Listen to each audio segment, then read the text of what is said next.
Hello student, very good morning. Myself Abhinav Tiwari from St. Xavier High School, Sidhwa Parvalganj, and today I am going to start class 9th physics first chapter, which is motion. तो student, last video में हमने physics में motion के तीनों equation का derivation करवाया था. I hope सभी ने नोट्स प्रिपेयर कर लिया होगा. आज हम लोग नए टॉपिक की शुरुआत करेंगे जिसका नाम है यूनिफॉर्म सर्कुलर मोशन की. तो यूनिफॉर्म सर्कुलर मोशन क्या है, इसके बारे में हम डिस्कस करेंगे. The circular motion is observed many a times in our daily life. A giant wheels ride in amusement park, second hand or minute hand in a clock, rotation of earth, rotation of fan, rotation of blades of wind wheels are example of circular motion. Circular motion को हमने अपने daily life में कई बार observe किया होगा. हमने अपने घर में घड़ी के मिनट हैंड और सेकंड हैंड को रोटेट करके देखा हुआ है. इसके अलावा अर्थ अपने एक्सिस पे रोटेट करता है, ये सभी को पता है. फ़ैन का भी जो है वो भी रोटेट करता है. विंड व्हील जो होते हैं उनके ब्लेड्स भी रोटेशन करते हैं. तो ये सभी जो हैं एग्जाम्पल ये सर्कुलर मोशन के हैं. An observe object is said to be in circular motion if it transverses a circular path during the course of its motion. तो कोई ऑब्जेक्ट अगर सर्कुलर मोशन में है तो हम उसे कब कहेंगे, यदि वह उसका जो पाथ है सर्कुलर पाथ वो ट्रांसवर्स है ड्यूरिंग मोशन के दौरान. When a body exhibit circular motion with constant speed then it is said to be in uniform circular motion. और अगर कोई बॉडी सर्कुलर मोशन कर रही है तो वो कांस्टेंट स्पीड से अगर करती है तब इस प्रकार के मोशन को यूनिफॉर्म सर्कुलर मोशन कहते हैं. यूनि मीन्स होता है कांस्टेंट या सेम कह लें. For example, if you take a stone and tie it into the thread and whirl it around by holding the other end of the stone. यदि मान लेते हैं कि हमने एक स्टोन लिया और उसको थ्रेड से क्या किया, बांध दिया, जैसा कि आपको डायग्राम में यहाँ पे दिख रहा है यूनिफॉर्म सर्कुलर मोशन करते हुए. ये लड़का क्या कर रहा है, उस धागे के एक एंड को पकड़े हुए है और उसे क्या कर रहा है, एयर में रोटेट कर रहा है. तो यहाँ पे ये कौन सा मोशन कर रहा है, यूनिफॉर्म सर्कुलर मोशन कर रहा है. इस दौरान ऑब्जेक्ट की जो स्पीड है सर्कुलर मोशन के दौरान वो क्या है, कांस्टेंट है. और यहाँ पे आप इस डायग्राम में देखिए मोशन का जो डायरेक्शन है वो क्या है, रोटेट हो रहा है. तो दो in uniform circular motion the speed of the object remain constant, its direction change at every point of motion. हर पॉइंट पर मोशन का जो डायरेक्शन है वो चेंज हो रहा है. At every point the direction of object is given by that the tangent drawn to the circle at that point in forward direction. हम सर्कल के हर पॉइंट पर टेंजेंट ड्रॉ करेंगे. Due to change direction of motion eight every point velocity of the object can't be considered constant.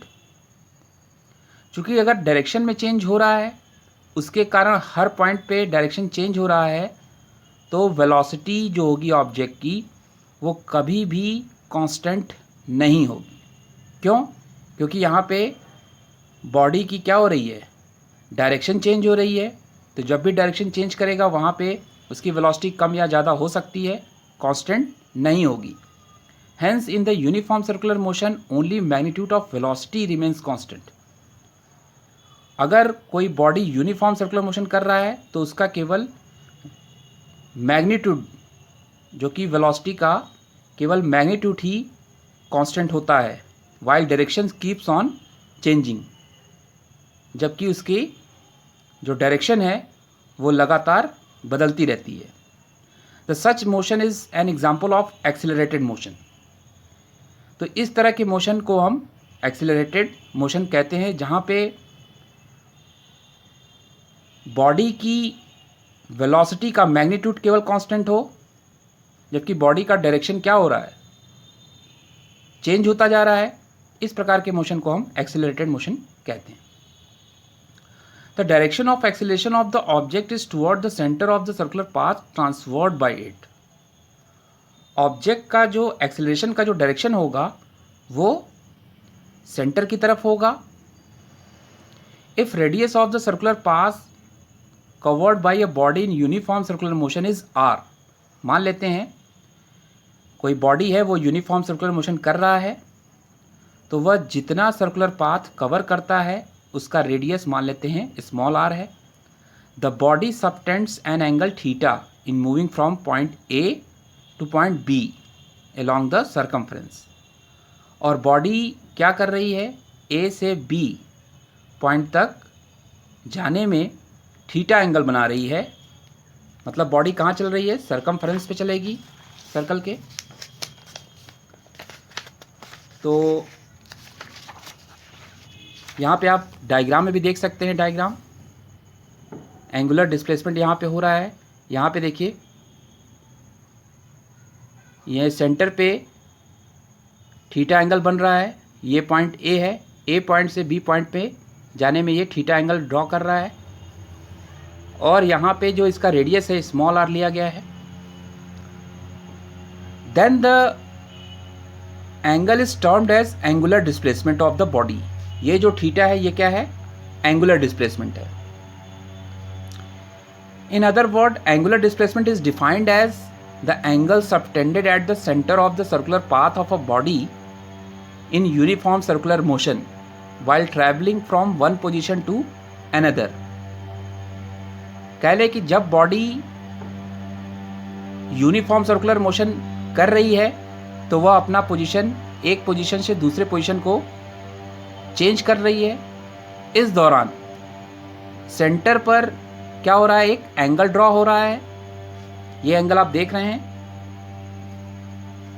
इस angle को हम कौन सा एंगल कहेंगे, एंगुलर डिस्प्लेसमेंट कहेंगे। और यही एंगुलर डिस्प्लेसमेंट का डेफिनेशन भी होगा। आइए एंगुलर डिस्प्लेसमेंट का फॉर्मूला जान लेते हैं। The angular displacement theta is measured in terms of angle radian.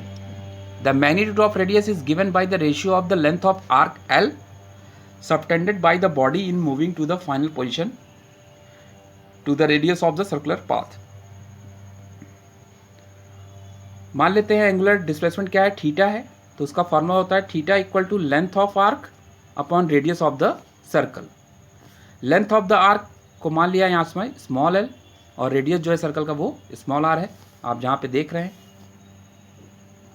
तो यहाँ एंगुलर डिस्प्लेसमेंट की यूनिट क्या हो गई, रेडियन हो गई।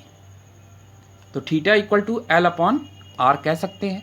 एल क्या है यहाँ पे, लेंथ ऑफ आर्क, और आर है radius of the circle. The length of arc is also termed as linear displacement of the body।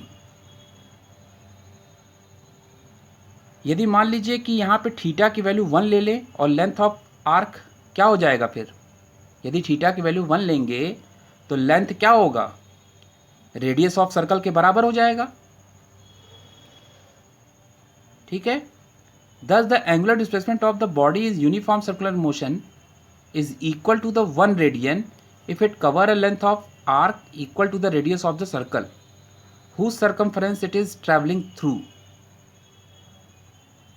Angular displacement body का अगर यूनिफॉर्म सर्कुलर मोशन कर रहा है तो वह किसके बराबर होगा, 1 रेडियन के बराबर होगा।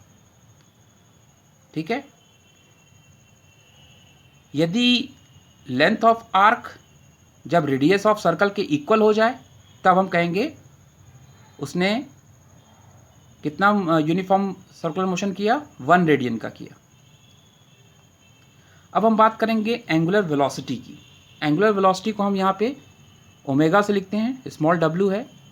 तो इसकी डेफिनेशन क्या है, the rate of change of angular displacement of the body is termed as angular velocity, जिसको हम लोग ओमेगा से दिखाते हैं। और इसका फॉर्मूला होता है एंगुलर वेलोसिटी का ओमेगा बराबर थीटा अपॉन टी। थीटा यहाँ पे क्या है, एंगुलर डिस्प्लेसमेंट है, और यहाँ पे टाइम टेकन कितना लिया, स्मॉल टी। तो अगर हम इसमें थीटा की वैल्यू यहाँ से पुट कर दें इस थीटा में, तो थीटा की जगह हमने रखा एल अपॉन आर, तो ओमेगा बराबर क्या हो गया, एल अपॉन आर टी हुआ। इसी तरह से if the body covers length L in time T, तो magnitude of the linear velocity क्या हो जाएगा, v इक्वल टू हम सभी जानते हैं डिस्टेंस अपॉन टाइम होता है, तो यहाँ पे क्या होगा, लेंथ अपॉन टाइम हो जाएगा, तो v equal to L upon T. तो अगर हम इस फॉर्मूले में एल अपॉन टी की जगह v रख दें, v क्या है, लीनियर वेलोसिटी, तो फॉर्मूला क्या हो जाएगा, omega equal to v upon R हो जाएगा। ठीक है, यहाँ पे v क्या है, लीनियर वेलोसिटी, ओमेगा क्या है, एंगुलर वेलोसिटी, r क्या है, रेडियस है। इसी को क्रॉस मल्टीप्लाई करके हम लिख सकते हैं v equal to R omega. ठीक है, तो लीनियर वेलोसिटी का फॉर्मूला आ गया रेडियस इंटू एंगुलर वेलोसिटी, या फिर v equal to R omega. If the body cover length equal to the circumference, मान लीजिए यदि बॉडी क्या कर रही है, बॉडी का जो लेंथ है वो सर्कमफ्रेंस के इक्वल हो जाए, मतलब L बराबर क्या हो जाए, 2 पाई आर हो जाए, तब हम इस फॉर्मूले में रख देंगे इसी v equal to R omega में, तो v इक्वल टू क्या हो जाएगा, 2 पाई आर अपॉन टी हो जाएगा। तो एक ये नया फॉर्मूला जनरेट हो जाएगा। ठीक है, तो स्टूडेंट आज के लिए बस इतना ही, मिलते हैं नेक्स्ट वीडियो में इसी चैप्टर के NCERT एक्सरसाइज के साथ। सो तब तक के लिए goodbye and take care.